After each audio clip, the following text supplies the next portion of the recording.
Okay, so welcome back to my channel. I'm here today with my best friend, Alexandra. And what I always forget is that you have to look here and not up there. So oh, that's right. I always like you have to that. look in the camera. Yeah, lens. in the camera. So I told you guys in my previous video that I wanted to start doing a more podcaster kind of vibe on this channel. So I wanted to just dive into it and start a conversation about intuition and following your intuition and what does that feel like? What is your ego versus your intuition versus your fear kind of situation.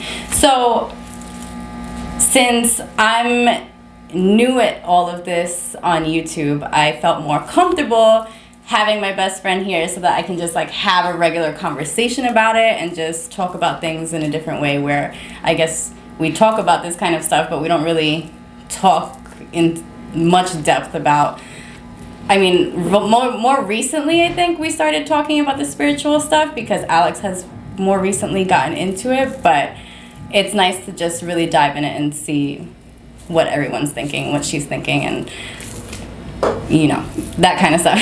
So I feel like I just want to start off very just, I guess, like with a regular question that I would ask any one of my clients because I am a Reiki practitioner, I'm a tarot reader, and when people come to me with questions about their intuition, I first ask them, what do you think your intuition feels like when you know you're ready to follow it, when you feel that sense of just knowing? What does that feel like for you?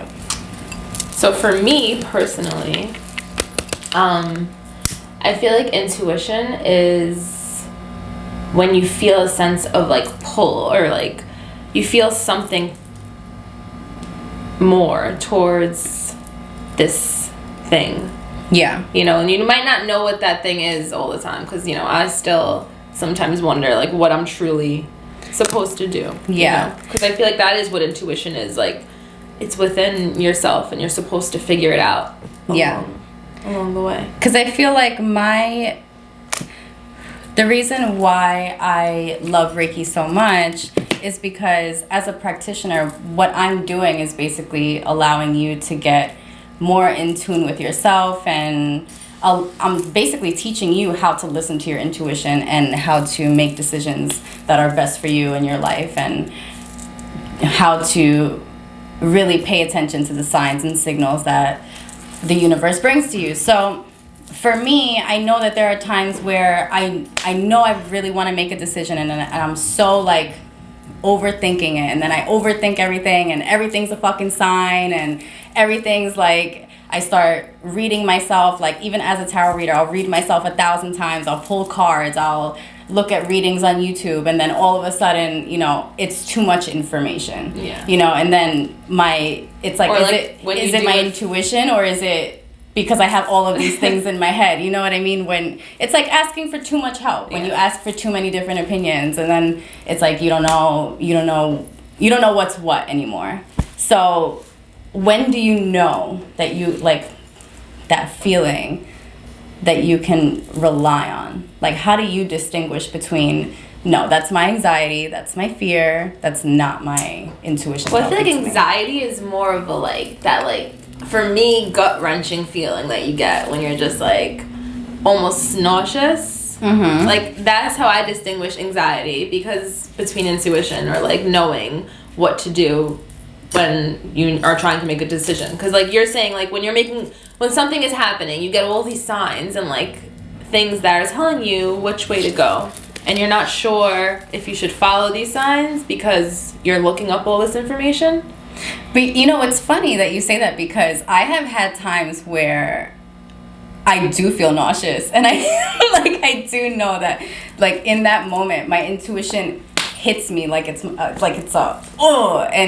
I feel sick. Like that has happened to me before. So I feel like those are the moments where I know that's my intuition. And there are different moments that happen. Like sometimes I'll get like a very physical reaction to something. Like, okay, the other day when I told you I was supposed to go somewhere, but I had all of a sudden, like, this wave of anxiety went over my body, and I was like, fuck no, But like, see, I'm not going. You said anxety, though. Yeah, see, like, that's what I'm saying. Like, It's how like do I, something even mixed with it. myself, even me being spiritual and listening to my intuition, was that my fear, or was that my intuition? I know, that's so true. Was that my anxiety, or was that because I my feel intuition? like, you know, that because it's a fine line, because I feel like you also have to go. We always say that, go with your gut. But exactly. it is really true. Like, I know that's such a cliche thing to say, like, go with your gut. But I it's always true. say go with your Like, gut. Go with your there first have been instinct. times where I don't go with my gut, and I'm always like, why the fuck didn't I just listen to myself? Like, why didn't I? Like, I know I should have done that because I should have done something else, and I felt it in my stomach. Like, my soul was saying, don't do this, or do something about this, and I just didn't listen, even though I knew I should have.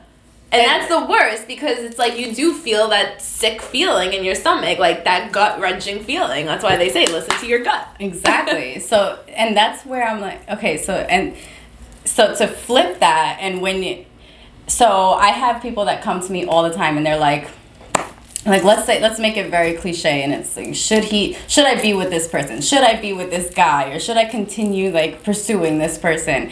And it's this constant, I need to know when it's gonna happen, and then all of a sudden everything turns into a sign. Oh, they said this, and it must mean this, and like creating scenarios in your mind. You know what I mean? I feel like that's when people can turn their intuition into something else, or like now it's become very fear-based, like when, and also putting time limits on things. You know, people, they want to listen to their intuition, but then they get so stuck on timing. When is it going to happen? I've been trying to manifest, and I feel like it's coming, but it's not coming. It must not be coming. You know what I mean? And then it becomes like this spiral of it must not be happening for me because whatever. It's not happening as fast as it should happen, or I did this manifestation or this spell or whatever, and it's not happening. But the whole point is there's divine timing behind everything as well, and you can put it out into the universe. That doesn't mean it's going to happen right away. And I feel like that, I learned that from you too. Yeah, and that messes with your intuition, because it's like, I know that something is meant for me. I know that I'm meant to do this or pursue that, and then it's like, but do you really, you know what I mean? You just have to trust that. It's patience and trusting the time. And things will probably not manifest exactly the way you want it to. What you ask for is not gonna come in, like, it's not gonna come into fruition the way you think. It's gonna happen different. It's gonna happen however I want to say spirit, the universe, whatever you guys believe. It's gonna happen the way it's meant to happen, and it's not gonna be how you think it's gonna be in your head. As strong as your intuition may be, like, I know this is gonna happen for me, you don't know how it's gonna happen. So it's important to be patient with that and just allow things to flow and really, like, surrender, let go. You ask for something, but just, you have to accept how it comes. And if it doesn't come right away, you can't let that deplete yourself and deplete your confidence in your intuition. You have to always know that what's meant for you is meant for you, and it's going to come no matter what. But it's hard when things don't manifest. You know, if it doesn't come fast enough, people give up. That's the problem. It's like, if things don't happen fast enough or in the time that you need it to happen in, you feel like it's never going to happen. And then they give up, and then it becomes, like you said, a spiral. And you just, from there, it's like you give up hope in whatever it is that you're trying to manifest. And that's such a big thing. Giving up hope is such a big deal when it comes to, like, all of this spiritual stuff and really trying to get deeper into the spiritual world. Having that faith in just the unknown really is really what it is. Knowing that deep down you can have urges and you can be called to do certain things, but the way it comes about in your life and the way it transforms your life, you just don't know. So ask for it, but you just have to be careful what you ask for. And you have to just be not so specific. People ask for, like, such specific things, and it's like, maybe that's not what you're meant to have. Maybe that's not what's best for you. Maybe you're not meant to have a fucking Ferrari. Maybe, you know what I mean? Like, you can't it be just, that specific. You can't, exactly. Like, people get so, maybe you just need a new car. It's just, people get so, they focus in on what they think they need. I didn't know that I always knew that I wanted to own my own business or have my own business. I had no idea what I would do. I just knew that that's what I wanted, and little by little it led me here. And it's just, I don't know, it's pretty crazy. Like, I've asked you in the past, I know that you want to own your own business eventually. Would like to. But eventually. It's like these ideas come and they go, and you don't know where to put your foot down. But the more you trust and the more you let go, it'll come. And it'll probably be something you have you're nowhere near right now. You know what I mean? You just have to ask for it. I do believe in putting things out in the universe. Like, obviously you need to incorporate yourself, and like, in terms of like actually getting it done, you can't just say like put it in the universe and it'll happen for you. But I feel like putting your ideas out there into the universe and feeling like it's something you want to manifest in some time in your life. It might not be tomorrow, it might not be next week, it might be like 10 years from now. Who the hell knows? You know, like, my dream business that I would love to have, I know is not going to happen anytime soon, and that's because of what I want, what other things I want. You know what I'm saying? Like, it needs to be it just, things don't always happen like that. It takes time, and in the end it's worth the wait, I think. It's funny you say that, because that happens all the time, where people will do jobs or do rituals or whatever. They'll be like, I want a job, I want whatever. Yeah, let's say I want a job, and then they won't go and fill out an application. Yeah. They won't go looking for a job. They just like did the ritual and expect a job to magically come out of the sky, which, you know, once in a while, miracles, yes, do happen, but you have to put in the work. You have to seek. You have to search. You have to, like, if you don't have a certain, like, if you don't have something that you're an expert in, or that you're good at, or that you feel that you're good at, just, you have to keep looking. You have to go more outside of yourself and find things that you love to do. And it's funny because, well, it's not funny, but but a lot of the time, with a lot of my clients, what I see is that, or even when I ask them, what brings you joy, what makes you happy, there are certain generic answers, but a lot of the time they really don't know what actually brings them joy and what really sparks that happiness within themselves, because our days become so mundane and so routine that it just, you kind of lose that. You become comfortable too. You become very comfortable with just living or surviving. Living for the weekend. Exactly. And then it's like, and then you get to the weekend, and then you go and, like, let's say you go and you go out, you go party, and it's fun, it's great, you have a great time with your friends and everything, but did it fulfill you? You're not fulfilled. Like, literally not fulfilled. No. And it's usually like the little things in life, you know, and it's like just having a cup of coffee, or sitting outside, going for a walk, like, just little, it's usually the littlest things that make you so happy. And you have to do more of that. And you have to put yourself in that. Like, you need to fulfill that happiness. Like, I know what makes me happy, and that's important to some people. Need to figure that out, because a lot of people don't know what and you makes have them to happy. I remember hearing this she's also a podcaster, YouTuber, and she was talking about feeding your inner child, and how if you have a child, like, pretend you are your child, and if you're taking care of yourself, and let's say you're babysitting your younger self, your inner child, you have to do what you would do with a child. You wouldn't keep them inside without seeing sunlight all day. You wouldn't not feed them all day. You wouldn't not give them water. Like, you would make sure that they drink their water, that they have 3 meals, that they go outside, they get fresh air, they go outside, and like they they exercise, you know, you make sure they're moving, you make sure they're happy, they have a snack, they watch a movie, like, you make sure that they're happy, you make sure that they're in good spirits, that they're good. And it's not very often that we turn that on ourselves and make sure that we do it. How many times? I can't count how many days I've spent like just laying in my bed, not eating, not skipping meals, not drinking water, on my phone, only having coffee all day. Like, yep.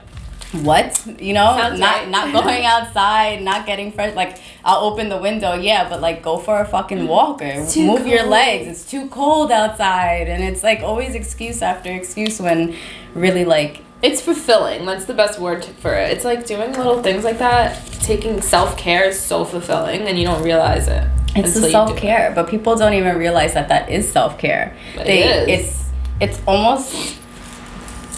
It becomes almost tedious to take care of yourself. Like, it becomes annoying to take care of yourself. Like, I don't want to go for a walk. I want to stay inside. This is self-care, sitting in my bed. But I mean, yes, don't get me wrong. I love a cozy day in bed. Yes. But when it's raining. Not too much. There has to be balance. Yeah, of course. But I'm also the person that, especially in the summertime, if it's nice out...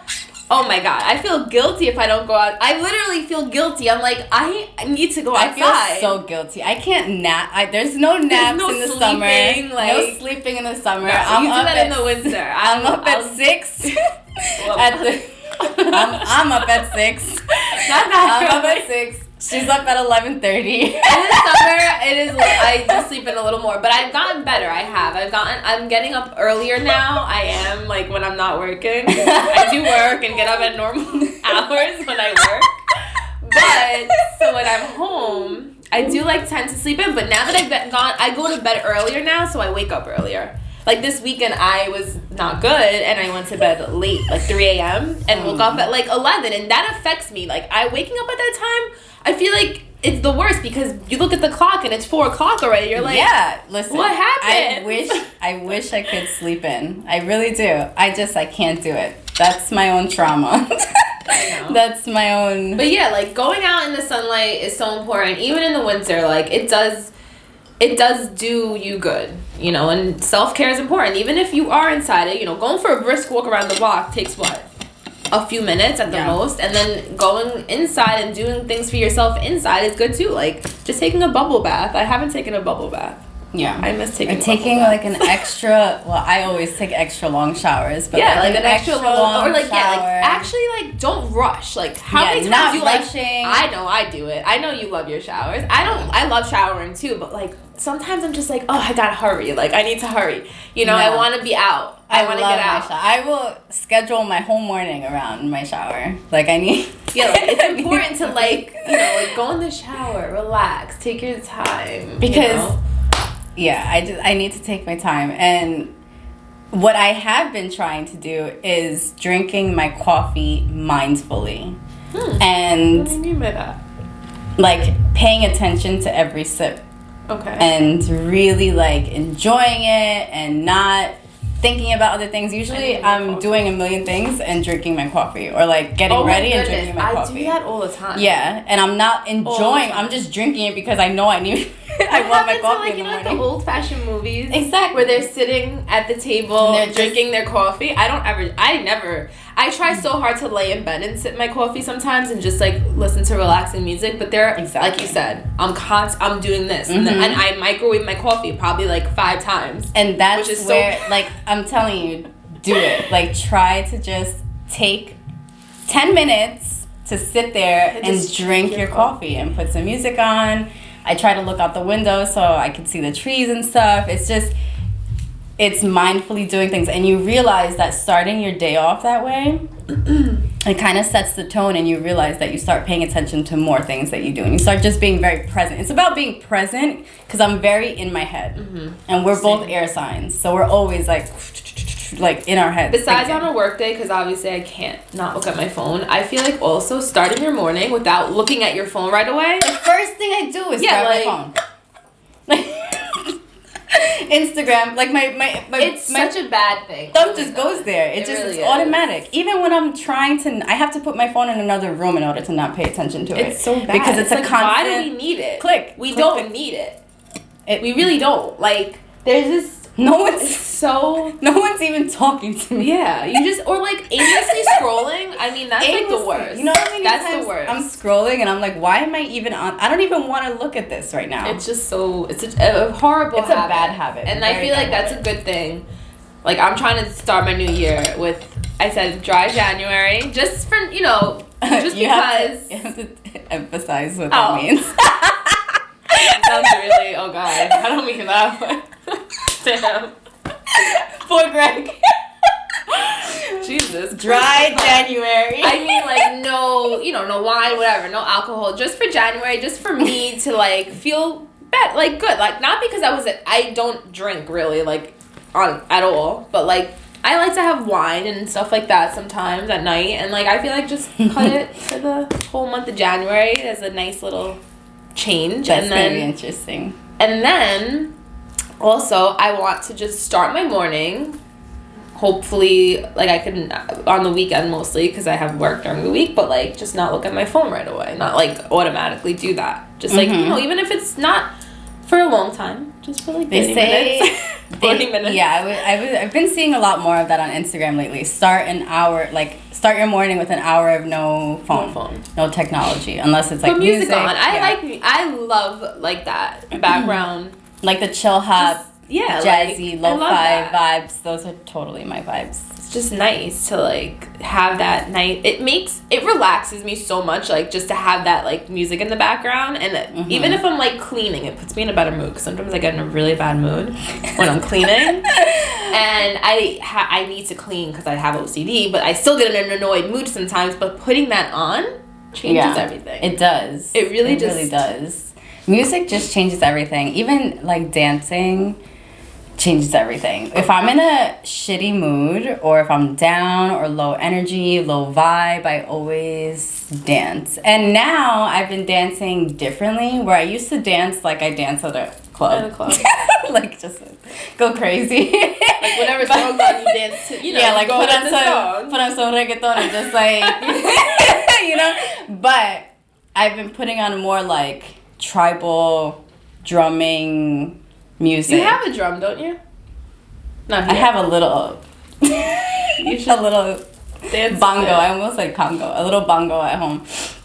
I do want a shamanic drum, but I have I listen to those like even here. I'll put that over there. I and heard then- you play that. Yeah, like Okay. that. I play that kind of music, and I just once again I try to be very present, but also not think too much. Like I kind of just let my body flow. There's this girl that I am friends with, and she's on Instagram, and she does this all the time where it's kind of goddess dancing, tantric dancing, or whatever. And she just did, and it's very like sensual, sexual looking, but it's because as women, those movements are very healing. Like we hold a lot of emotion and tension in our hips, and it's very releasing when you dance and when you like grinding and winding and twerking, and all of that really like activates that your root chakra and all of that. So when you're doing it, you just have to do it in a way that is very flowy and just allowing your body to move as it feels called to move. So, and then when you film yourself doing it, you can see where you're blocked, like where your body doesn't move as easily, you know what I mean? And it shows you where you need to release, and it actually brings up a lot of issues also, because when you record yourself dancing, it's not easy. You think a lot. Think about what you look like. You think about all the wrong things. Like you catch yourself in a moment like do I look, you know what I mean? Like it's especially just, if it's you're very looking at ego yourself while you're doing it. It fucks with your ego a lot, because even though because yes, I love dancing. Dancing is super healing for me. Me and Alex before Corona would go out dancing all the time. And I'm the type of person that I can dance by myself for 8 hours straight. I love it. But when you're in the club, it's dark. You know, Yeah, nobody's it's really nobody can really see you. You got the strobe lights Yeah. going. It's like, woo. But You're when really- you're here recording yourself and you're in the light, it looks different. It's very different. And you start to think too much. Like, when you're really in flow, you're not thinking about what you look like, or if my stomach looks flat, or if my ass looks fat. If, like, you don't, that doesn't matter. But does it necessarily look aesthetically pleasing? Sometimes no. Sometimes yes. Sometimes it looks really badass, and sometimes it looks like crazy. But it's meant to heal you. I was gonna It's say, not yeah, meant. It's not meant to look good. So it's just, it's kind of getting yourself out of that bubble. There's a lot around spirituality that people like to make it look very, they would like to make it look good, but the healing process doesn't look good. It's very, it gets dark and it's not pretty, and it's getting, like, facing that darkness and pushing through it. That's really, you know, the healing process. Yeah. It's not all rainbows and butterflies and light. Dancing is really healing, and if you don't know how to dance, like, it doesn't You don't matter. need to know. Yeah, you don't have to know. Your body tells you. It's just about letting go, letting That's the loose. thing. Like, when people say, like, you know, I don't have rhythm, I can't dance. Dance alone. Because, like, if you Yeah. are not comfortable dancing around people, dance alone. Like, it's so, you're like so much more free. I And feel nowadays, you can go on YouTube and look at Yeah, people. like They teach you how to anything, dance. right. They literally teach you how to dance. They teach you how to twerk. They teach you how to. Every dance that you can think of is on YouTube, and you can find it and just fucking do it. And it's, you're not supposed to do it for anyone else but yourself. yourself, You know, exactly. just do things that resonate with you. Healing for me comes from dancing, journaling, crying, Journaling. showering. Journaling is so important. I actually have to keep doing that because I tend to, like, start and then if Oh I my get God. too busy with life, it's like I forget, and there you go. Like, you get too busy with life and you forget to take care of yourself, and then you become this person that you don't want to become because you're not taking care of yourself. The same way. Can I light some of this? Yes. The same way that I always say, especially with, like, girlfriends and whatever, friendships in general, it's important that you work at friendships are relationships that you have to work at, right? Mm-hmm. And in order to keep them alive, it takes work and consistency. That's the thing also. Like, a friendship shouldn't be something that's convenient or, like, something that, you know, like you just said, it's a relationship. That's what it, you know, like, some people don't look at it that way. It's almost just like an accessory. Yeah. So I feel the same way about our relationships with ourselves. It takes consistency. It takes, even when you find yourself, like, if I go too long without seeing or speaking to Alex, like, you know, it throws me off balance, you know, and that's the same thing. You have to keep yourself balanced by maintaining that relationship with yourself and doing things that, you know, you may not necessarily have all the time in the world for, but you make time because you make it a priority. Like, you are a priority in my life. I'm gonna make time for you. I have to I have to make time for myself. I make more time. We as a people make more time for others rather than ourselves. It's and so that's sad. Yeah, it's like, What about let me? Let me schedule myself in for some fucking bubble bath time. Like, you should. People forget to take care of themselves, and it sucks. When It's that like, should be the number that's one the thing, one thing every day about America that you know, it's such a flaw in our country. It's like we always think about work. Work. Why? What the fuck? Live your fucking life. You need to be happy too. You go to Europe or go to DR, by like lunchtime, everybody's like, They're all right, chilling. go home for lunch, go take a break. It's so The sad. city shuts down for a couple hours, go take a nap. Siesta. Yeah, and it's like, When I was in Italy, same thing. You go there, they have their, like, from, I think it's from 3 to, like, whatever, their little, or I might be wrong on the time, but they have their little, like, 3-hour period where they just go home and they're with their family, they have their lunch, they're not, like, it's not work. Life doesn't revolve around work. That's the main thing for me. It's like, I find happiness to be so much more important than constantly working. And like, Amen. if you're not happy, then what the